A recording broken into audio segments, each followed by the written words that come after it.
Assalamualaikum warahmatullahi wabarakatuh. Halo semuanya teman-teman semua, selamat datang kembali di channel Bang Ilo Official. Dimanapun teman-teman berada, semoga teman-teman semua selalu dalam keadaan sehat walafiat tanpa kekurangan satu apapun. Amin amin ya robbal alamin. Dan pada kesempatan yang baik ini, kami akan membawakan satu kisah kiriman dari salah satu subscriber kami, yaitu Gina. Jadi kakak teman-teman ya, atau ketiga, atau kisah kiriman kalian. Kisah dari Gina ini sangat seru teman-teman ya. Tapi sebelum kita masuk ke dalam kisahnya, buat teman-teman mungkin yang belum subscribe atau yang baru bergabung, silakan bisa diklik dulu tombol subscribe-nya. Jangan lupa lonceng notifikasinya dinyalakan agar teman-teman selalu mendapatkan notifikasi dari konten-konten yang akan kami upload selanjutnya. Dan untuk channel Bang Ilo Official ini kami upload seminggu 3 kali teman-teman ya. Setiap hari Selasa, Kamis, dan Sabtu. SKS setiap jam 5 sore. Dan gak pakai berlama-lama lagi, pasti teman-teman udah gak sabaran kan untuk masuk ke dalam kisahnya. Kita langsung saja masuk ke dalam kisahnya. Siap-siap merinding. Misteri di rumah orang tua Gina.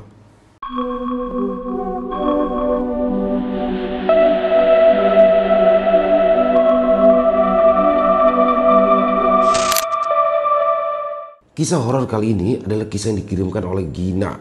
Gina bahkan sempat sakit cukup lama karena teror yang dialaminya waktu itu. Jadi setelah menikah dengan Aldi suaminya, Gina jarang sekali bisa pulang kampung. Bukan hanya karena jarak yang cukup jauh, tapi mereka berdua ini juga sulit untuk mendapatkan cuti di waktu yang bersamaan. Gina sendiri bekerja sebagai seorang guru di sebuah sekolah dasar, sedangkan Aldi suaminya bekerja menjadi perawat di sebuah rumah sakit. Meskipun tidak bisa selalu pulang, tapi Gina selalu menjaga komunikasi dengan kedua orang tuanya. Setiap malam, Gina selalu menelpon ibunya sehingga hubungan mereka pun terjalin dengan baik walau tak bisa saling bertemu langsung. Dan dari telepon itulah, Gina mendengar kabar terbaru tentang tetangga dan juga kerabatnya yang lain, mulai dari omnya yang punya cucu baru sampai tetangganya Asti yang menikah dengan kekasihnya saat sekolah dulu. Pada akhirnya, setelah 2 tahun lamanya tidak bisa pulang, Aldi dan Gina akhirnya bisa pulang kampung bareng karena adik bungsu Gina akan menikah. Hari itu, Gina duduk di tepi ranjang, memandang koper yang terbuka yang belum sepenuhnya terisi. Akhirnya, kita bisa pulang juga ya mas, katanya penuh rasa syukur. Ya, kalau bukan karena pernikahan catur, mungkin kita masih belum pulang juga. Semuanya sudah siap mas. Gina saat itu mengingatkan sambil merapikan jilbab yang baru saja dikenakan. Sudah, kamu sendiri gimana? Jangan sampai yang tertinggal ya, nanti nyusahin dia di jalan. Gina mengangguk. Dia tahu Aldi sedang menggodanya. Ya, suaminya itu selalu ingat betapa pelupanya ia saat bepergian. Terakhir kali mereka liburan bersama, Gina lupa membawa charger ponselnya dan itu masih menjadi bahan ledekan sampai dengan sekarang. Mobilnya udah dicek mas? Tanya Gina memecah lamunan. Perjalanan ke kampung halaman tidaklah dekat. Mereka harus menempuh perjalanan selama 10 jam sebelum bisa sampai ke rumah orang tuanya. Sudah, aku juga sudah mengisi bensin penuh tadi pagi. Aldi memasukkan kemeja terakhir ke dalam koper lalu menutupnya rapat. Kita berangkat jam 8 ya. Kalau terlalu siang takutnya macet. Gina melirik ke arah jam dinding. Pukul 7:15 menit. Masih ada cukup waktu untuk memastikan segalanya siap. Dia lalu beranjak menuju dapur, mengecek bekal makanan dan juga air minum yang sudah disiapkan untuk perjalanan nanti. Dan ketika semua sudah siap, mereka mulai memasukkan koper-koper ke dalam bagasi mobil. Ayo dek, masuk mobil, kita berangkat, panggil Aldi dari kursi kemudi. Gina tersenyum lebar. Dia masuk ke dalam mobil dan menutup pintu dengan hati penuh harap. Pada awalnya, perjalanan mereka ini berlangsung lancar. Gina dan Aldi juga sempat mampir untuk makan siang dan membeli oleh-oleh untuk orang rumah. Akan tetapi, masalah mulai muncul ketika jarak yang mereka tempuh sudah masuk setengah perjalanan. Meski melambat, bahkan hampir berhenti di jalanan yang dipenuhi kendaraan berderet panjang, klakson bersautan sehingga terdengar berisik. Gina melongo keluar jendela, mencoba melihat ke arah depan, tapi yang tampak hanya deretan mobil-mobil di depannya. Macetnya parah banget mas, keluhnya sambil menyandarkan punggung. Aldi yang duduk di belakang kemudi mengetuk-ketukkan jarinya pada setir. Dia melirik ke arah jam di dashboard yang sudah hampir pukul 5 sore. Perjalanan yang awalnya diperkirakan selesai sebelum malam kini justru terhenti di tengah jalan. Kayaknya ada kecelakaan deh, jawab Aldi sambil menunjuk pengendara motor di tepi jalan yang berbisik-bisik sambil menunjuk ke arah depan. Semoga gak lama. Gina mendesah. Dia memutar badannya untuk mengambil air dari tas di kursi belakang. Jalanan macet selalu menjadi mimpi buruknya, apalagi jika diiringi rasa lapar dan lelah. Duh, aku lupa bawa makanan kecil lebih banyak deh mas. Ternyata hanya ada air dan biskuit ini doang. Aldi tersenyum kecil. Matahari saat itu mulai tenggelam. Ketika akhirnya kendaraan mulai bergerak perlahan, Gina menatap ke arah luar jendela melihat truk besar yang rusak di tepi jalan. Sebuah motor yang tampaknya sudah ringsek parah tergeletak di pinggir jalan pasir menutupi beberapa bagian jalan raya. Ya, sepertinya itu adalah kecelakaan yang terjadi cukup parah. Bukan hanya motor itu saja yang ringsek, ada juga mobil keluarga yang juga rusak parah. Duh, pasti meninggal deh, bisik Gina. Aku takut deh mas, jangan-jangan kita akan dihantui arwah korban kecelakaan itu. Hus, jangan bicara sembarangan, suaminya menegur keras. Polisi terlihat sibuk mengatur arus lalu lintas, tapi antrean panjang itu masih bergerak dengan lambat. Ponsel bergetar, sehingga Gina mengintip ke arah layar ponselnya. Dia melihat pesan dari catur yang menanyakan kapan mereka tiba. Masih lama di jalan, kami terjebak macet, balas Gina singkat. Jam menunjukkan pukul 8 malam ketika akhirnya mereka meninggalkan jalan besar dan mulai masuk ke jalan menuju kampung. Suasananya sepi, hanya ditemani suara jangkrik dan sesekali sorot lampu dari rumah-rumah di kejauhan. Gina memandang keluar merasa aneh. Melihat jalanan yang dulunya begitu akrab kini terasa asing di matanya. Kok sepi ya mas? Biasanya jam segini masih banyak orang di luar deh, kata Gina. Gina heran karena kampungnya sebenarnya cukup ramai dan dihuni oleh banyak penduduk. Biarpun sudah malam, kadang ada saja warga yang duduk-duduk di depan rumah. Ya mungkin karena tadi sore turun hujan, jawab Aldi santai. Ya, apa yang dikatakan Aldi memang benar, bahwa ada genangan air di jalan yang sedang mereka lewati. Gina memandang ke sekeliling, mencoba mencari warung yang masih buka. Dia kelaparan karena makanan kecil yang dibawanya sudah habis sejak tadi. Tapi aneh, warung di sana juga semuanya tutup. Akhirnya Gina hanya bisa berharap sang ibu memasak makan malam cukup banyak agar nantinya ketika sampai sana ia bisa langsung makan. Rumah terasa dingin ketika Gina dan Aldi baru tiba. Ibunda Gina menyambut mereka di depan pintu. Kalian pasti capek sekali ya, ujar Bu Romla sambil menepuk pundak Gina. Ayah mana bu? Di sini Bu Romla tidak menjawab. Dia justru masuk terlebih dahulu ke dalam rumah tanpa memeluk putri kesayangannya itu sebagaimana biasa. Gina memandang suaminya bingung. Ibunya adalah orang yang paling ramah dan penyayang, tapi kelakuannya terlihat aneh di malam ini. Kalian langsung tidur saja. Bu Romla menunjuk ke arah kamar Gina semasa dia masih gadis dulu. Kamarnya sudah ibu bersihkan. Gina sebenarnya saat itu sangat lapar dan dia ingin makan, tapi terpaksa ia mengangguk dan menurut. Mungkin ibunya sedang banyak pikiran karena persiapan pernikahan catur, jadi sikapnya berbeda jauh. Dulu ibunya biasanya langsung memeluk Gina setiap kali mereka bertemu, lalu menyuruhnya makan sampai kenyang. Sang ibu selalu saja menyiapkan berbagai macam makanan kesukaan Gina. Aldi menarik tangan Gina, menggelengkan kepala saat istrinya ingin berbicara lagi. Ibu sepertinya sedang kelelahan. Ya udah, kita langsung tidur aja. Gina dan Aldi lalu masuk ke dalam kamar. Kamar yang dulu sering Gina pakai di saat kecil. Tanpa banyak bicara, keduanya pun langsung merebahkan tubuh. Rasa lelah setelah menempuh perjalanan yang panjang membuat mereka akhirnya segera tertidur. Tengah malam, Aldi terbangun dengan dahi mengernyit. Dia mencium aroma mie instan yang sangat wangi. Aroma gurihnya memenuhi ruangan, menusuk hidungnya hingga membuat perutnya yang kosong ikut bergejolak. Dengan hati-hati, Aldi bangkit dari ranjang. Kakinya menyentuh lantai yang dingin. Dia membuka pintu kamar perlahan, mengintip ke arah luar. Cahaya dari ruang tengah itu redup. Hanya diterangi lampu kecil di sudut ruangan. Tapi di meja depan televisi, dia melihat sesuatu. Ya, sebuah mangkok atau semangkok mie instan lengkap dengan telur dan juga bawang goreng. Aldi melangkah mendekat. Ada 2 sendok di samping mangkok, sementara uapnya masih mengepul tipis dari permukaan mie. Ia menyentuh mangkok dengan jari. Tek, masih panas. Ini pasti ibu yang buat, pikiran Aldi. Dia tersenyum kecil, mungkin Bu Romla mertuanya sengaja menyiapkan ini untuk mereka setelah tersadar bahwa anak dan menantunya belum sempat makan sama sekali setelah tiba di rumah. Aldi lalu kembali ke dalam kamar, menggoyang-goyang pelan bahu Gina. Dek, bangun dek, bisiknya. Gina membuka mata dengan malas. Dia terlihat sedikit bingung. Itu, di ruang tengah ada mie instan. Pasti ibu tahu kamu sedang lapar. Gina mengerja beberapa kali. Perutnya pun kembali keroncongan. Dia mengusap wajahnya dan akhirnya bangun juga. Bersama-sama mereka akhirnya keluar rumah untuk menuju ruang tengah. Tetapi saat mereka tiba, meja di depan TV itu kosong. Tidak ada mie instan atau apapun di sana. Bahkan aroma gurih yang tadi menusuk hidung kini sudah menghilang. Aldi berdiri mematung, mencoba mencari penjelasan. Loh, tadi di sini dek, Mas yakin deh, bahkan mangkoknya masih panas. Mas juga sempat nyentuh. Gina menatap suaminya dengan bingung. Kamu yakin? Gak salah lihat Mas, katanya pelan. Aldi mengangguk tegas. Aku yakin dek, bahkan tadi ada 2 sendok di sana. Mie-nya tuh masih panas dan aromanya. Dia lalu berhenti bicara seakan mendengar sesuatu.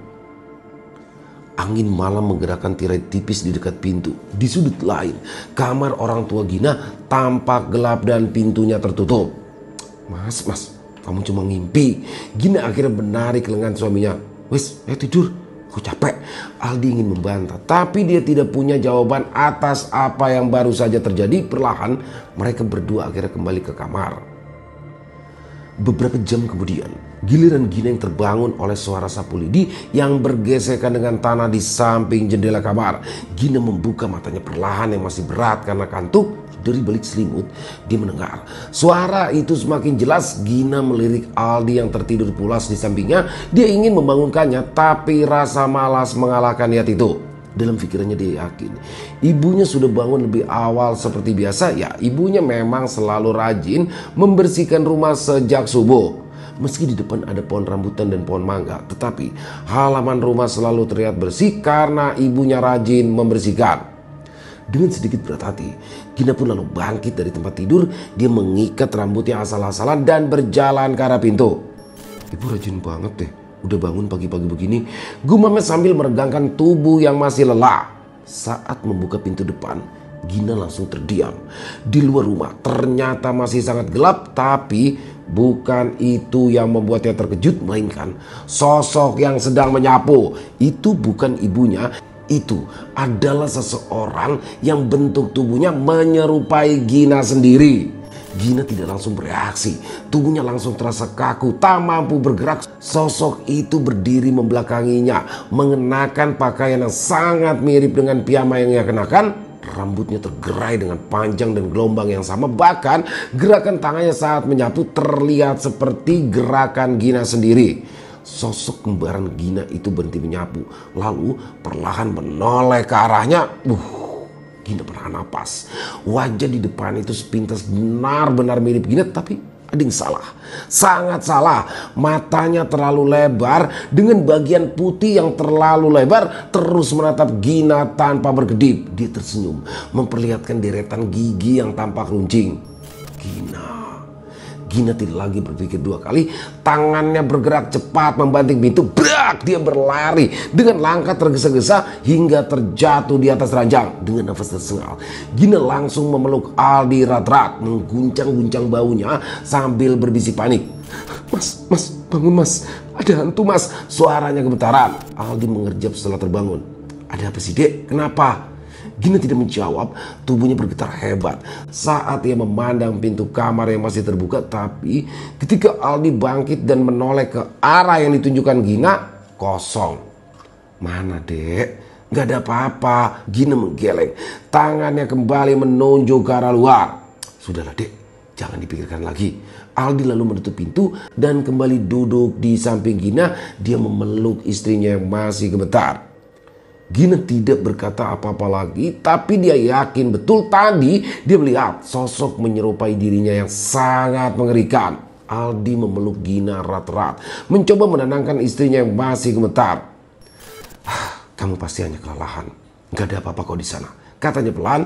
Suaranya lembut seperti biasa, tetapi ada sesuatu yang membuat Gina merasa aneh sehingga dia mengendus perlahan. Cuping hidung Gina kembang kempis, mencium aroma amis yang kuat menusuk seperti bau darah segar.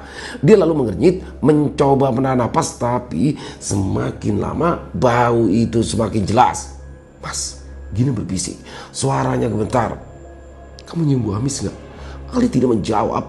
Pelukannya terasa semakin erat, hampir membuat Gina sulit bernafas. Gina mencoba menggerakkan tangannya, tapi jari-jarinya menyentuh sesuatu yang lengket. Dia lalu menoleh ke arah bawah dan matanya membelalak. Tangannya berlumuran cairan merah pekat, yaitu darah. Mas, Gina berteriak mendorong suaminya sekuat tenaga. Ia mundur ke tepian ranjang. Nafasnya tersengal-sengal.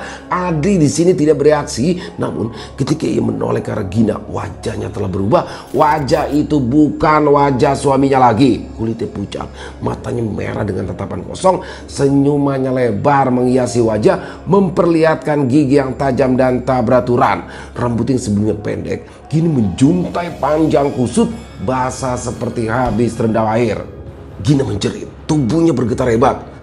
Kamu bukan Aldi. Sosok itu tertawa pelan. Suaranya menggema di dalam kamar membuat bulu kuduk Gina merebak. Gina, ketakutan yang mencekam membuat Gina tak bisa lagi berpikir jernih. Dia mencoba bangkit, melangkah mundur, tapi kakinya tersangkut di ujung selimut. Tubuhnya kehilangan keseimbangan dan jatuh dari ranjang dengan suara berdebam. Kepala dan punggungnya menghantam lantai dengan keras. Rasa sakit menyebar di seluruh tubuhnya, tapi Gina tidak sempat merasakannya lebih lama. Pandangannya mulai gelap. Suara tawa menyeramkan itu menghilang perlahan seiring kesadarannya yang memudar. Ketika Gina membuka mata, ia tidak langsung menyadari di mana dirinya berada. Ruangan tersebut remang-remang, hanya diterangi cahaya dari celah pintu yang terbuka. Suasana sepi. Tidak ada suara apapun kecuali detak jantungnya yang masih berdetak cepat. Dia berbaring di lantai. Sekujur tubuhnya terasa sakit. Perlahan ingatan tentang apa yang terjadi mulai kembali. Sosok Aldi yang berubah menjadi sesuatu yang mengerikan disertai bau amis darah. Dengan gemetar Gina berusaha bangkit, tapi tubuhnya lemas. Dia memandang sekeliling, mencoba mencari suaminya, tapi kamar mereka kosong. Apakah tadi hanya mimpi? Pikir Gina, mencoba menenangkan dirinya sendiri, tapi bayangan wajah menyeramkan itu kembali terlintas di pikirannya, terlalu nyata untuk disebut sebagai mimpi. Suara langkah pelan di luar kamar membuat Gina kembali terdiam. Dia menahan nafas, berharap suara itu adalah ibunya atau Aldi, tapi dia tidak berani memeriksa. Tubuhnya kaku, hanya bisa menatap pintu yang setengah terbuka. Pintu itu bergerak perlahan, dan sosok yang muncul membuat Gina kembali tercekat. Rambut panjang, wajah pucat, senyuman lebar. Itu dia, sosok yang dilihat tadi kini berdiri di ambang pintu menatapnya tanpa berkedip. Gina mencoba menjerit, tapi suaranya tidak keluar. Dia hanya bisa merasakan tubuhnya kembali melemah, pandangannya memudar hingga semuanya gelap. Gina terbangun dengan kepala berat. Matanya perlahan terbuka menangkap sinar matahari yang menyelinap melalui celah-celah jendela. Dia mendapati Aldi yang duduk di sampingnya dengan wajah khawatir, sementara ayah dan ibunya berdiri di dekat pintu kamar menatapnya dengan perasaan cemas. "Dek, kamu gak apa-apa, Dek?" Aldi bertanya pelan. Tangannya menggenggam erat tangan Gina. Gina mengejapkan mata beberapa kali, mencoba memahami apa yang terjadi. Tubuhnya terasa lemah, tapi dia bisa mengingat jelas kejadian semalam. Suara sapu, bau amis, sosok yang menyerupai Aldi suaminya yang berubah menjadi sesuatu yang sangat menyeramkan. "Maaf ya, Dok, karena ibu dan ayah tadi malam tidak ada di rumah. Kami pikir kalau yang itu datangnya besok." Bu Romla mengelus-ngelus dahi Gina perlahan. Ibu nggak di rumah semalam. Kalau tadi malam ibu nggak ada di rumah, lalu siapa yang kami temui semalam?" Bu Romla menatap suami sejenak sebelum menjawab. "Kami itu nggak di rumah semalam, Nak. Ibu dan ayah ke rumah sakit." "Ke rumah sakit?" Gina mengerutkan kening. "Kenapa?" Ayah Gina menghela nafas panjang. "Kamu ingat teman sekelasmu yang juga tetangga kita, si Asti? Saat maghrib, dia itu ditemukan meninggal di rumahnya setelah memotong urat nadinya sendiri. Suaminya itu kawin lagi. Mungkin dia tidak sanggup menahan sakit hati. Gina terdiam, merasakan hawa dingin menjalari punggungnya. Dulu dia memang sangat dekat dengan Asti. Bahkan ada yang mengira mereka bersaudara karena memiliki perawakan yang sama. Air mata Gina menetes karena merasa kehilangan salah satu teman baiknya. Karena orang tuanya sudah tidak ada, sedangkan suaminya ada di rumah istri barunya, jadi kamilah yang mengurusnya di rumah sakit tadi malam. Lanjut ayah Gina. Nah, kami baru pulang tadi pagi. Saat itu Aldi sudah kebingungan karena kamu yang pingsan cukup lama. Penjelasan ayah ini membuat Gina terkejut. Dia memandang sang ayah dengan tatapan tak percaya. Tapi semalam ada ibu di rumah. Kami juga sempat bicara sebentar. Ayah dan ibunya di sini saling pandang dan bingung. Tidak ada siapa-siapa, Dok. Rumah ini kosong. Kunci rumah ibu bawa ke rumah sakit. Jawab ibunya tegas. Bahkan kami berdua heran. Bagaimana cara kalian masuk? Karena kan gak pegang kunci. Gina menatap mereka, merasa semakin bingung. Tapi pintu rumah terbuka dan ada ibu saat kami datang. Ya kan Mas? Aldi mengiyakan ucapan istrinya. Tadi malam memang benar.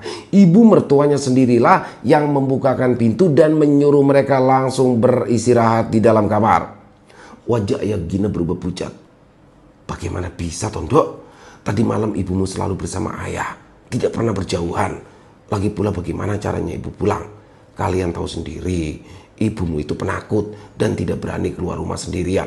Hening langsung menyelimuti ruangan. Mereka semua saling berpandangan dengan sorot mata bingung.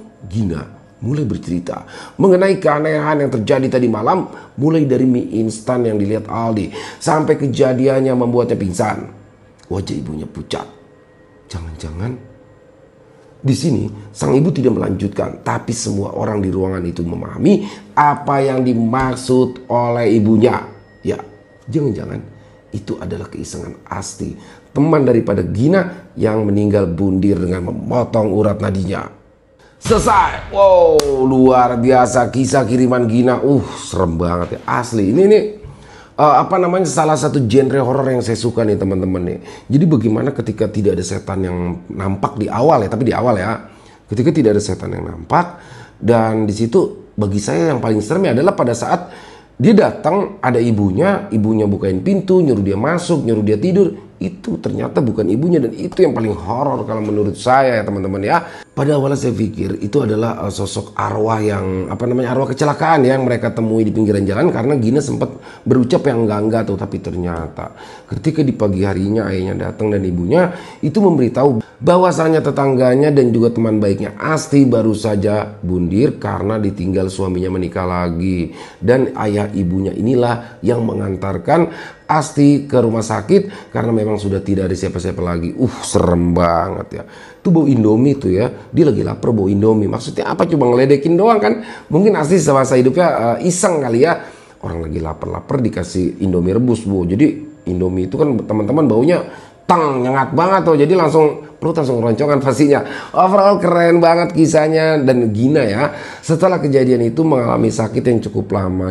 Jadi mungkin kalau bahasa kitanya sawan ya teman-teman ya. Jadi Gina mengalami sawan, dan ya itulah, semoga ada hikmah baik yang bisa kita ambil dalam kisah barusan dan dibuang saja yang buruk-buruknya. Apabila tidak ada yang baik, kita jadikan saja sebagai hiburan. Sekali lagi terima kasih kepada Gina atas kisahnya yang luar biasa. Ditunggu lagi untuk kiriman kisahnya yang Mbak Gina ya. Dan semoga kisah barusan bisa menghibur teman-teman semua, para pencinta penikmat horor misteri, lebih khususnya lagi kepada para subscriber dari Bang Ilo Official. Buat teman-teman mungkin yang punya komentar lain, punya pendapat lain, bisa menuliskan di dalam kolom komentar ataupun hanya sekedar saling menyapa. Insya Allah kami akan menjawab satu persatu. Dan buat teman-teman yang suka dengan videonya, bisa diklik tombol like, tombol jempolnya, boleh juga dong dibantu di share ya link videonya ini ke teman-teman yang lain agar juga ikut merasa terhibur. Dan buat teman-teman yang mungkin baru bergabung, kami ucapkan selamat bergabung. Bisa diklik dulu tombol subscribe, jangan lupa lonceng notifikasinya dinyalakan agar teman-teman selalu mendapatkan notifikasi dari konten-konten yang akan kami upload selanjutnya. Dan kami juga ingin mengucapkan terima kasih ya kepada seluruh teman-teman yang sudah selalu setia hadir, yang sudah selalu mendukung kami, karena teman-temanlah kami selalu bersemangat berkarya di setiap harinya. Oh ya, buat teman-teman mungkin yang punya kisah horor misteri ya, yang diangkat dari kisah nyata, dari pengalaman pribadi seperti Gina tadi, apabila mungkin berkenan dibawakan di channel kami, silakan bisa mengirimkannya ke nomor nomor telepon kami yang ada di bawah sini. Dan bebas ya, kirimannya boleh dalam bentuk rekaman suara, boleh dalam bentuk tulisan, senyamannya teman-teman aja pokoknya. Buat teman-teman yang sudah mengirimkan kisah, kami ucapkan terima kasih. Dan buat teman-teman yang sudah mengirimkan kisah tapi belum sempat dibawakan, harap bersabar karena harus melalui proses penggarapan terlebih dahulu agar nantinya bisa dinikmati oleh teman-teman yang lain. Di akhir kata, saya Ilham mengucapkan permohonan maaf apabila mungkin dalam pembawaan kisahnya barusan ada kata-kata saya yang salah ataupun ada kata-kata saya mungkin yang kurang berkenan. Saya mohon dibukakan pintu maaf yang seluas-luasnya. Sampai berjumpa lagi di konten-konten kami selanjutnya yang pasti bakal bikin teman-teman merinding. Salam sehat sukses selalu untuk kita semua. Wassalamualaikum warahmatullahi wabarakatuh.